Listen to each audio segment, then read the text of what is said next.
ఎందుకు రాని బతుకు అంత ఉన్నప్పుడు నువ్వేం బీకినవరా అనిపిస్తున్నా. ఏం చదువుకున్నావు చెప్పిన మాట్లాడు.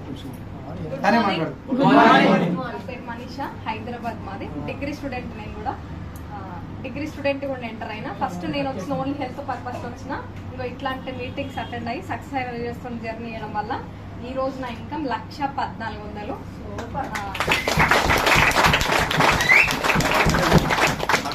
మామూలుగా జనరల్ గా లేడీస్ కు ఫాదర్ అంటే బాగా ఇష్టం ఉంటుంది, అవునా కదా? జెంట్స్ కూడా చాలా మంది ఉంటారు, బట్ లేడీస్ ఫాదర్ తోటి ఎక్కువ కనెక్షన్ లో ఉంటారు. మామూలుగా ఆడబిడ్డలు పుడితే లేడీస్ అందరూ తల్లిదండ్రులు ఏమనుకుంటారు అంటే కొంచెం భారంగా ఫీల్ అవుతారు. మన తెలుగు రాష్ట్రంలో మనీషని కూడా అట్నే అనుకుంటారు. వాళ్ళ నాన్న మనీష ఇల్లు అప్పుడు ఎంత చెక్ 80,000 ఉందనుకుంటా. వాళ్ళ నాన్న మ్యారేజ్ డే రోజు, బర్త్డే రోజు నాకు వెళ్ళదు,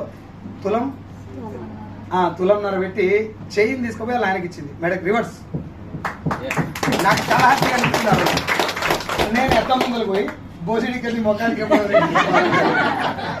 ఇన్స్పిరేషనే కాదా ఇప్పుడు మనీష? చాలా మంది లేడీస్ కే కాదు, స్టూడెంట్స్ కే కాదు, నాలాంటి వాళ్ళకు ఒక చెంప పెట్టులాగా కనబడుతుంది ఈమె టెస్ట్ ముందు. అర్థమైందా? 2 రోజులు అని ఇక్కడ వచ్చి పని చేసి ఎంతమంది వచ్చారు ఈరోజు? ఇద్దరు తెచ్చుకుంది ఇక్కడ గాజువాక. నేను అక్కడ మీటింగ్ లో పెట్టింది.